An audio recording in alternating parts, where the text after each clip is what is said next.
You don't get angry because people are powerful. You get angry because they touch something inside you that you haven't mastered.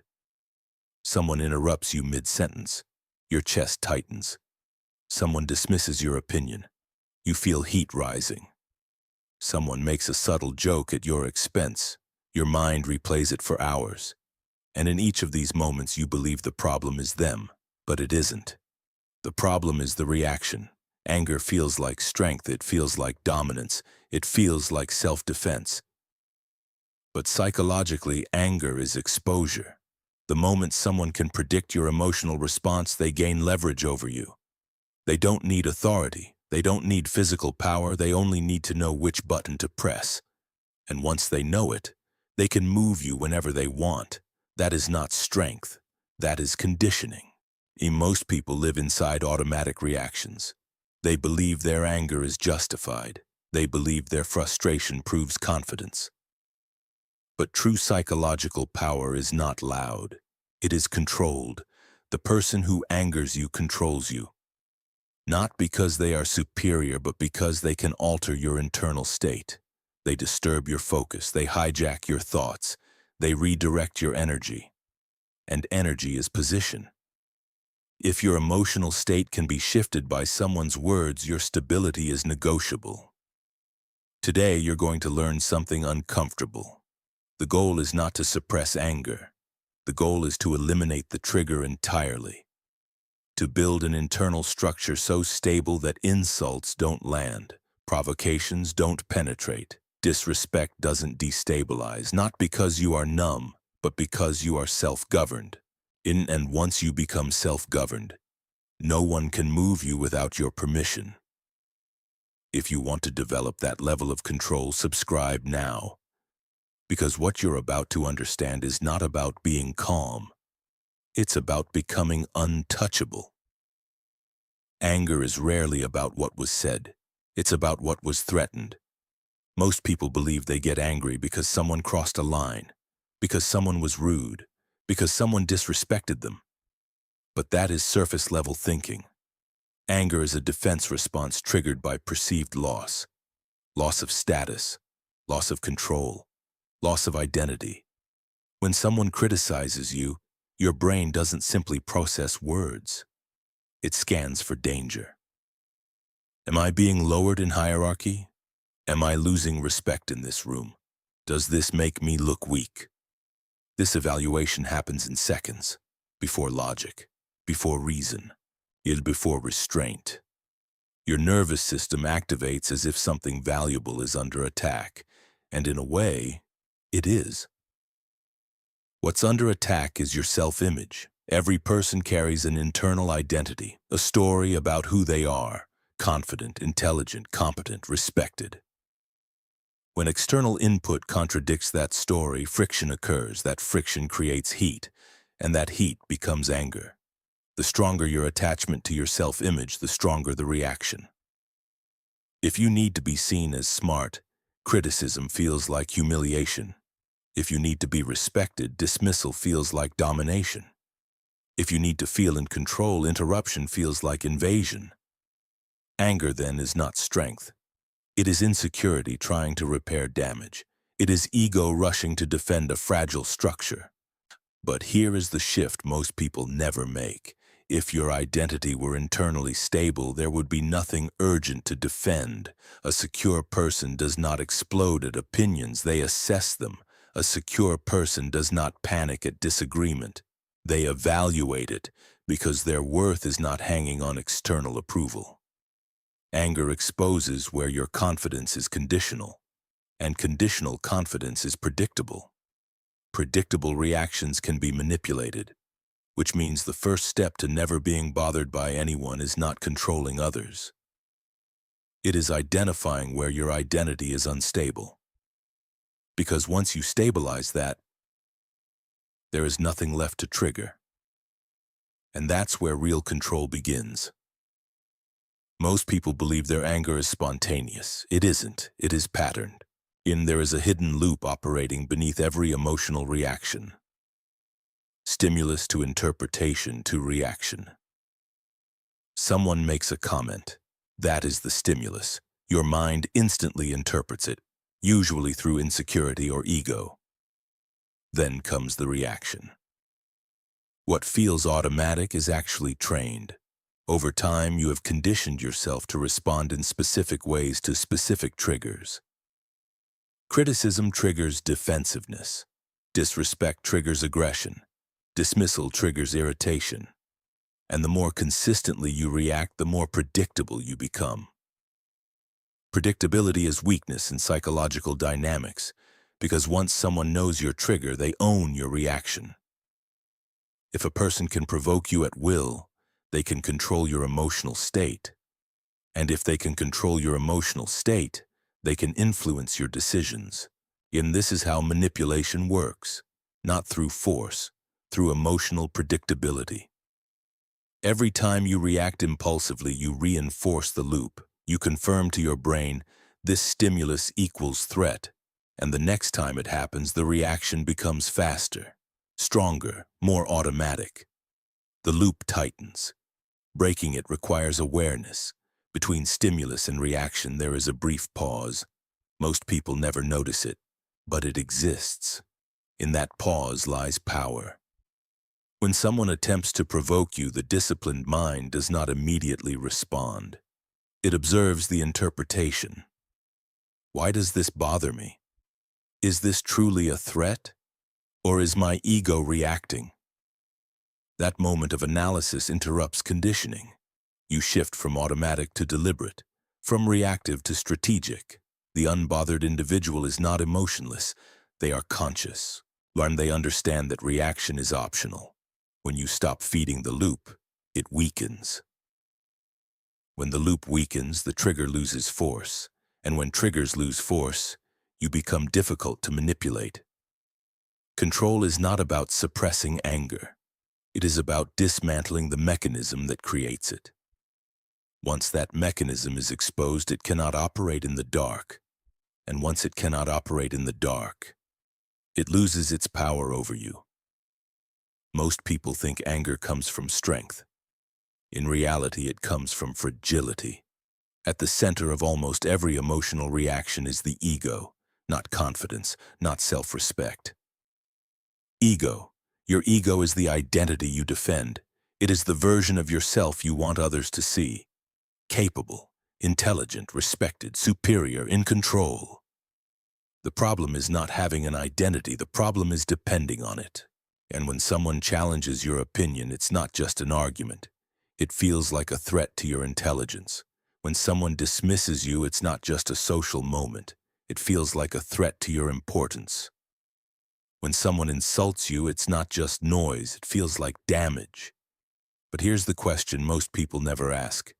If a stranger's words can shake your identity, how solid was it to begin with? The ego is fragile because it is externally validated. It relies on how others respond, on how they look at you, on how they speak to you, on whether they approve.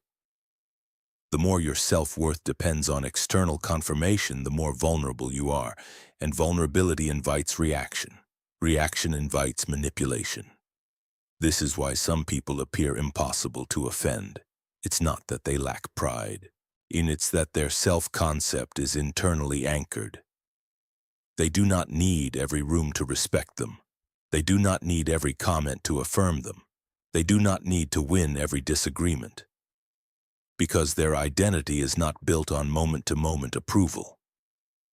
Ego reacts. Security evaluates. Ego defends. Security observes. Ego needs to prove. Security does not. The invisible weak point is not anger itself. It is the attachment to being seen a certain way. Detach from the need to appear strong and you become stronger. Detach from the need to always be right and criticism loses its sting.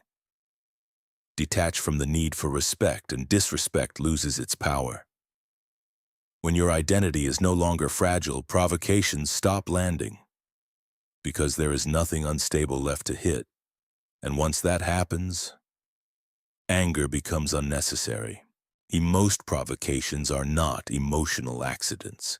They are social measurements. In every group, Whether at work, among friends, or even in relationships, there is an invisible hierarchy. It is rarely announced. It is constantly evaluated. And emotional stability plays a major role in determining position. When someone interrupts you publicly, that is not always impatience. It can be a test. When someone makes a sarcastic remark, that is not always humor. It can be a probe. When someone challenges you aggressively, that is not always disagreement. It can be assessment. People test boundaries to measure strength. They observe who reacts first, who defends themselves, who raises their voice, who explains too much, who loses composure. The first person to react emotionally often lowers their position. Why? Because reaction signals sensitivity. Sensitivity signals vulnerability, and vulnerability suggests instability. In social dynamics, stability equals dominance. The calm individual appears grounded, unshakable, difficult to move, and difficult to move means difficult to control. When you react with anger, you communicate that something has touched you. You reveal the location of your weak point. Others may not consciously analyze this, but they feel it. Humans are highly sensitive to emotional shifts.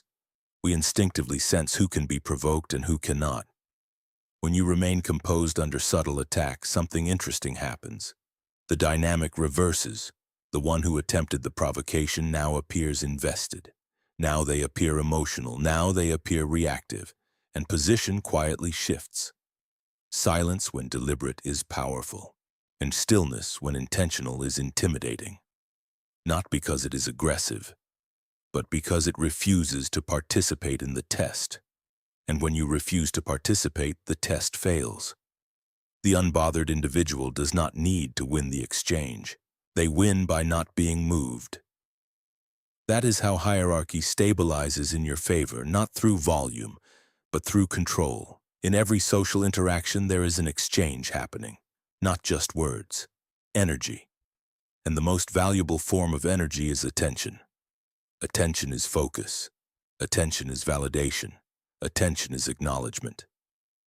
When someone provokes you, they are not just attacking. They are requesting your attention. And when you react emotionally, you give it to them. This is the part most people misunderstand. Conflict is sustained by investment. If someone insults you and you argue back, the exchange grows. If someone criticizes you and you defend yourself aggressively, the interaction escalates. If someone mocks you and you respond with anger, the dynamic intensifies. Why? Because your reaction confirms that their action mattered. And what matters gains power. Attention amplifies behavior. The moment you emotionally engage, you reinforce the interaction. You tell the other person, consciously or unconsciously, "You moved me." That is currency. That is leverage. In social psychology, attention functions like oxygen. Remove it and most provocations suffocate. This is why indifference unsettles people more than anger. Anger proves impact. Indifference denies it. The person who cannot extract emotional attention from you loses influence over you. They may try harder at first. More jokes, more subtle digs, even more direct comments. But without reaction, the attempt loses momentum. This is not about pretending not to care. It is about understanding that your focus is limited. Where you place it determines your internal stability. Every emotional reaction is an investment. Every investment has a cost. Ask yourself, is this worth my energy? Is this worth my focus? Is this worth disturbing my internal balance? The unbothered individual understands something critical. Not every action deserves engagement. Not every comment deserves defense. Not every insult deserves acknowledgement. By controlling your attention, you control your energy. By controlling your energy, you control your reactions. And when your reactions are controlled, you become extremely difficult to destabilize. That is power, not loud power, not aggressive power, but silent power, and the power of selective attention. Most people believe anger gives them strength. It doesn't. It gives them tunnel vision. Anger narrows perception. It simplifies complex situations into threat versus defense. When you are emotionally triggered, your thinking becomes reactive. You stop analyzing. You start defending, and defense is rarely strategic. Emotional neutrality, however, expands perception. When you are not disturbed, you can see the full board. You notice tone. You notice motive. You notice timing. You notice intent. While others are reacting, you are calculating, and calculation always defeats impulse. Anger feels powerful in the moment, but it reduces long-term leverage. It exposes priorities. It reveals insecurity. It shows what matters to you. The calm individual reveals nothing about insecurity, nothing about vulnerability, nothing about emotional pressure points. That informational advantage is critical. In any negotiation, argument, or conflict, the person who maintains composure retains clarity. Clarity allows choice, and choice creates control. When someone attempts to provoke you and you remain emotionally neutral, something shifts. They expect resistance. They expect emotion. They expect friction. When it doesn't appear, they lose rhythm. They begin adjusting. They begin guessing. And the person who is guessing is not leading. Emotional neutrality disrupts manipulation. It makes you unpredictable. And unpredictability removes leverage. The angry person is easy to steer. The neutral person is difficult to move. This is not about suppressing feeling. It is about not allowing feeling to dictate behavior. And you can feel irritation without acting on it. You can sense disrespect without responding impulsively. You can observe provocation without participating in escalation. The difference between reacting and choosing is discipline. The difference between discipline and impulse is dominance. Emotional neutrality is not weakness, it is strategic restraint. And restraint, when deliberate, is power. You cannot permanently stop getting angry by trying to control reactions. That is surface-level discipline. And surface-level discipline eventually cracks. If you want to never be bothered by anyone, you must shift identity. Because behavior follows identity. If you still see yourself as someone who must defend respect, you will react when respect feels threatened. And if you see yourself as someone who must prove intelligence, you will react when challenged. If you see yourself as someone who must win, you will react when confronted. The problem is not anger. The problem is who you believe you are. Most people build identities around external positioning.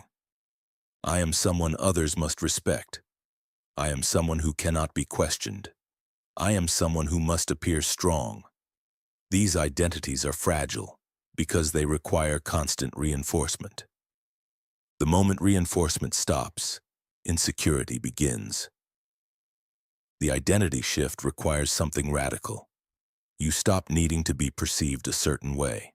You stop needing to correct every misunderstanding. You stop needing to defend every statement. You stop needing to dominate every exchange. Instead, you adopt a new internal position. I am stable regardless of perception. That shift changes everything. When someone insults you, instead of thinking, "How dare they?" you think, "Interesting." Curiosity replaces ego. Observation replaces defense. You begin seeing provocations as information. What insecurity drove that comment? What motive lies behind that tone?